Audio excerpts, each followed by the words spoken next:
संगीत जो है वो आपको दिखता नहीं, कलाकार दिख रहा है, स्वर आपको दिखाई नहीं देता, उसको महसूस करना है।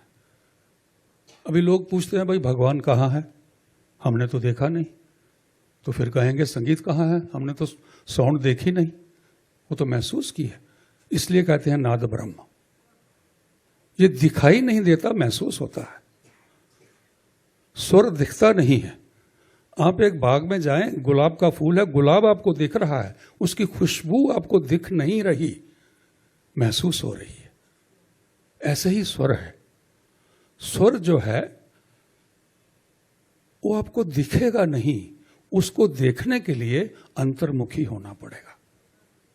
और जो संगीत हम ऐसा बजाते हैं बहिर्मुखी, एक अलग अलग स्टेजेस होती हैं कलाकार की। जब यंग होता है तो तैयारी की तरफ रुझान होता है, लोगों की वाहवाही लूटने का रुझान होता है। जितनी ताली बज गई बहुत बड़ा सक्सेसफुल प्रोग्राम हो गया, वो भी एक दौर है।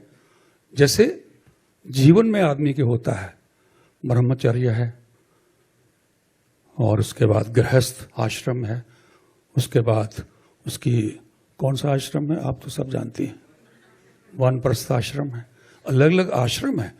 ऐसे संगीतज्ञ के दुनिया, उसकी जीवन में भी ऐसे दौर आते हैं। पहला आश्रम है कि ब्रह्मचर्य आश्रम जाके वो गुरु के पास सीख रहा है। गृहस्थ आश्रम हो गया, पूरी दुनिया का सब अर्जित करना है, यश अर्जित करना है, पैसा चाहिए, तो वो तारीफ चाहिए, उस वक्त वाहवाही चाहिए। बहुत बड़ा कलाकार हो, एक मैं आज आपसे एक सवाल पूछता हूं हर जी, बहुत बड़ा कलाकार हो, उसके 10 प्रोग्राम हो जाएं और एक भी प्रोग्राम में कोई ताली नहीं बजाए, उसको रात को नींद आएगी क्या? हम कितने उसके साथ कनेक्टेड हो जाते हैं कि किसी ने ताली ही नहीं बजाई भाई।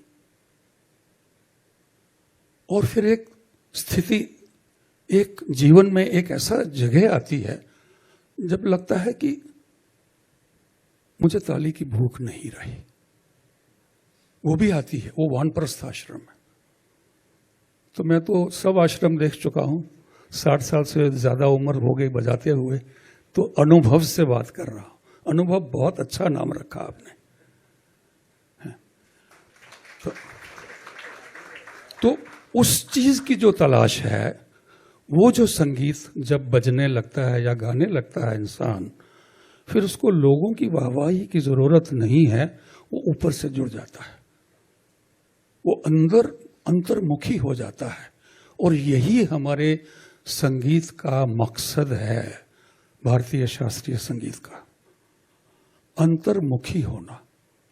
इसका मकसद ही वही था। दूसरी बात, एक बार आप कभी सोचे हुए कि नहीं, हमारा क्लासिकल म्यूजिक ज्यादातर सोलो क्यों गाया बजाया गया?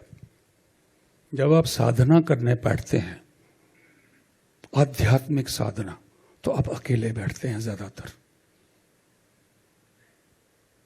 एक इकट्ठे भी साधना होती है, वो भी एक तरीका है, लेकिन आपने सुना होगा कि बड़े बड़े ऋषि मुनि साधु संत हिमालय में कहीं जाकर के अकेले बैठ गए, 6 महीने बैठे रहे एक ही इसमें। तो वहां से शुरुआत हुई है। संगीत एक तरीका हुआ आध्यात्म के साथ जुड़ने का। इसकी शुरुआत तो वही थी।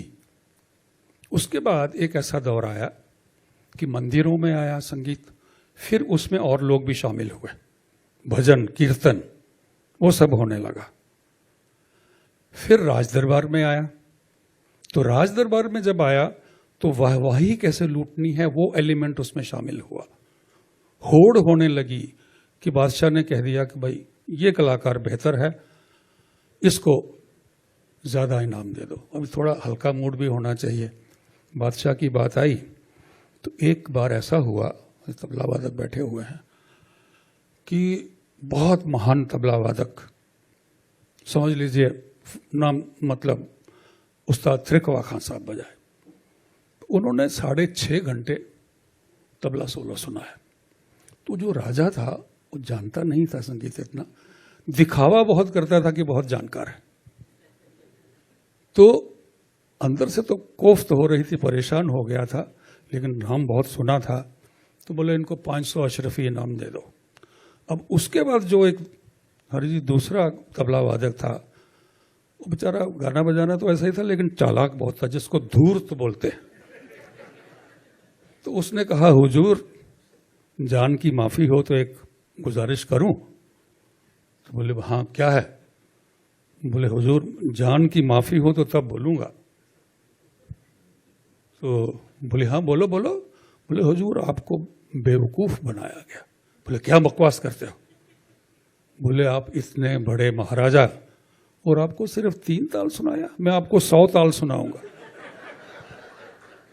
तो राजा चक्कर में पड़ गया, ये 3 ताल 5.5 घंटे बजाया तो 100 ताल कब तक बजाएगा, जोखिम में डाल देगा। बोले ऐसा करो तुम्हारा प्रोग्राम कल होगा, उनसे पैसे वापस लेके अशरफी इसको दे दो। तो ऐसे भी सुनने वाले होते थे, उनको खुश करना पड़ता था। तो वो एक दौर ऐसा आया कि राज दरबार में संगीत आया, उसमें फायदे भी बहुत हुए। कलाकार को अपनी रोजी रोटी का कोई फिक्र नहीं था, तालीम देते थे, अच्छे शिष्य तैयार हुए, ये चीजें भी हुई। अब कहाँ जाऊं, कहाँ था मैं, कहाँ पर आ गया, किधर जाना चाहिए? हाँ नहीं वो तो हो गया।